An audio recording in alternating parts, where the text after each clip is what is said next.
Not as crazy as what's happening to Donald Trump. Hold on. Even CNN. So we told you about this, right? So that happened. I didn't watch TV yesterday. I didn't watch TV yesterday. Yeah. And this is the thinnest case in the history of cases. It's let me see. I heard somebody say they had doubts about this case, right? Doubts? Kurt, what's to doubt about a historic novel use of a misdemeanor bookkeeping charge from 2016 that relies on the testimony of a disbarred ex-lawyer convicted of making false statements to a federal bank and also tax evasion? What's to doubt? What doubts? Well, it turns out the 134 counts are like one thing split into 134 counts. Yes, it's one thing, and then they make it. Yes, and even CNN. Boy, wah! If I had that, I wanted that as a sound effect. Wah wah, because that's what you'd like to play after this. Watch this. May be or may not be your reaction now that you've had a chance to go through it.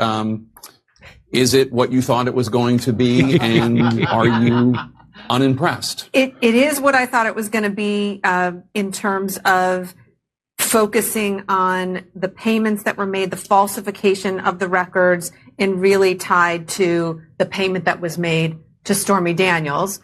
In terms of a case that's being brought against a former president, it's a little underwhelming. There's not... It's really 136 charges, and you can't even whelm CNN? Holy cow. I was watching somebody say something like, well, it's a hush money, because I guess hush money payments are legal things to do, but like, why would you mark down that you paid hush money if you paid hush money? It defeats the whole point. Point. Here, she's got more to say. More to it.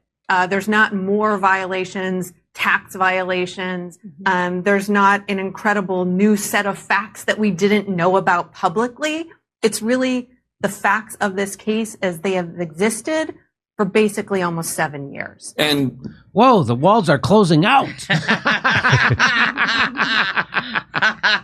CNN is having the same feeling their owner gets when he looks at their ratings. I think that's what's happening. Yeah. He's less than whelmed by them. He's less. The only way, Kurt, this could be more embarrassing for that prosecutor, Alvin Bragg, is that his name? Yeah. Is if George Soros demanded his money back. He should do that. Right? He's entitled to it. Come on. That's anti-Semitic. That's an anti-Semitic joke. Because he demanded his money back? You can't say that he did. Oh, I didn't even put that together. You could just mentioning George Soros is anti-Semitic. Just mentioning him, the fact that he donates to a super PAC that funds Alvin Bragg, if you mention that, that's anti-Semitic. He was anti-Semitic when he was a kid, helping the Nazis pick out Jew stuff they want to steal to get out of. That seemed a little anti-Semitic to me, but whatever. Of course, George Soros denounces and rejects that claim. He rejects his Judaism as well, by the way. That's pretty public. What? Yeah, he doesn't. He's not a practicing Jew, you mean? He's like, I'm not. He's openly not like religiously into it at all. All right. We're getting off track. But I want to play that again. Let's play it again. Maybe or may not be your reaction now that you've had a chance to go through it. You've had a chance to go through it. What's your reaction? Is it what you thought it was going to be? And because Keith Olbermann has been I hope Keith Olbermann has saved some breath for the other two charges. You unimpressed? It is what I thought it was going to be in terms of focusing on the payments that were made, the falsification of the records, and really tied to the payment that was made to Stormy Daniels. In terms of a case that's being brought against a former president, it's a little underwhelming. There's not more to it. There's not more violations, tax violations. There's not an incredible new set of facts that we didn't know about publicly. It's really the facts of this case as they have existed for basically almost 7 years. And And so it looks like what it actually is to everybody now, a political prosecution, because they want to keep Trump from running for president, because if he does, they know they'll probably beat Joe Biden and DeSantis. She sounds genuinely disappointed. Like, yes, it doesn't sound like she was. She thought there was going to be something else in there, and she's like, "What the fuck?" It's really because I wonder what they were saying just before. I don't, This is worse than they expected, is what she said. What she said. This is worse. This is underwhelming. I mean, this is even less than I expected. She expected there to be something else than what we've already known for 7 years. By the way, correct me if I'm wrong. I'm not a legal person. I'm a comedian. But I think the statute of limitations on this has run out, because 7 years for a felony. Right. I think it's 5 years. And so it was 7 years ago. Well, so there's the only some thing reason they think they can kick it up to federal to get out of that or something. Oh, really? There's some it's a lot of scotch tape and spit, and it's not held up with much. So, yeah. So if you can't even when you've lost CNN, they get to put up this headline though, where it says, look, it says 34. On my thing, it says 34 felonies. That's how it starts out. Look at that. 34 felony. Oh, 34. Whoa. I can't believe, what is MSNBC? Were they as disappointed, or do you think they made Katie lemonade? Tour? Yeah. Oh boy. So I didn't watch the television yesterday. I didn't want to watch any of the circus. Yeah. I didn't have the emotional bandwidth for it yesterday. But I did go on Twitter to see what was trending, and Katie Tour was trending. And I'm like, why is Katie Tour trending? And it's because she said the same thing on MSNBC. She was saying there's nothing to this case. I guess I didn't see it, but that's what I gathered from reading Twitter.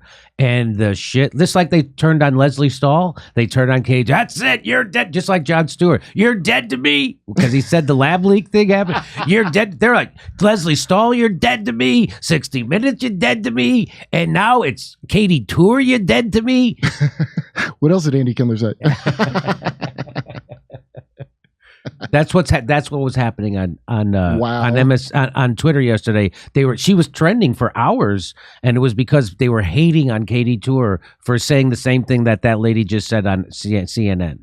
Is Katie Tour a lawyer too, or no? No, no. Because this lady's anybody's a lawyer had to have known that this was. But she did live in a romantic relationship with Keith Olbermann. Lucky. Oh my goodness. So lucky. Now, I'm not saying What a treat that must have been. Someone made the accusation that she did that so she could get in a career at MSNBC. Is that what it takes? And I was like, come on, that's not the reason. And then Rick Overton said, what's the other reason? And I was like, that's a good point from Rick Overton. What other possible reason would you goes, what's Keith Olbermann? What's the other reason? Oh, wow. Score one. Wow. But I disagree with that. I think that's sexist to say that. But I can't think of another reason that you would. I can't think of another reason either, but there has to be one, because that would be horrible to say that about a woman. What is?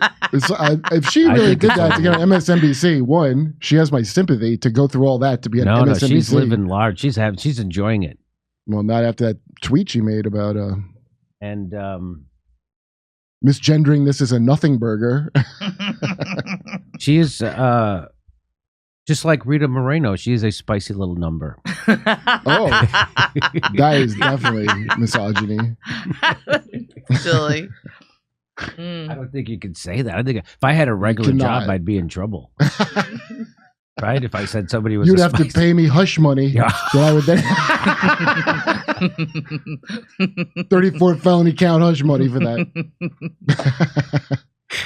Oh, we live in crazy times. Go to jimmydore.com to see my new stand-up special, COVID Lies Are Funny. For only $10, you get to become a premium member, too. And come see us do our live shows. We're going to be doing stand-up comedy in Milwaukee, Nashville, Honolulu, Los Angeles, Northampton, Massachusetts, Syracuse, New York, Cohoes, New York, Hartford, Connecticut, Baltimore, Maryland, and more. Go to jimmydore.com for a link for all those tickets.